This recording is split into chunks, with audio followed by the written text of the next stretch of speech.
Friends, tara! Let's do a self-check. Minsan ba napapansin nyo kapag nag-surface bigla ang weaknesses nyo, you become defensive? Or kapag merong kaibigan, kapatid o katrabaho na nag-excel above you, ay ready for competition na agad ang dating para sa'yo?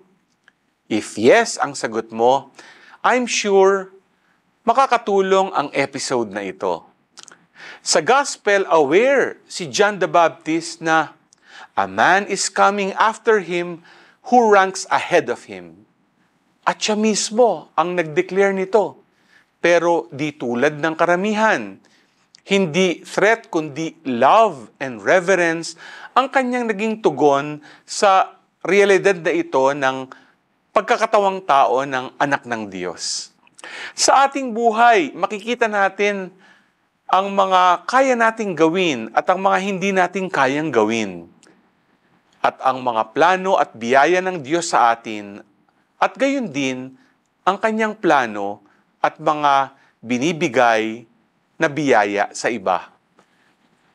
Ngunit, ang panawagan sa atin ay ang mapagpakumbabang pagtanggap sa malawakang plano ng Diyos sa atin at sa lahat ng tao. G ka ba?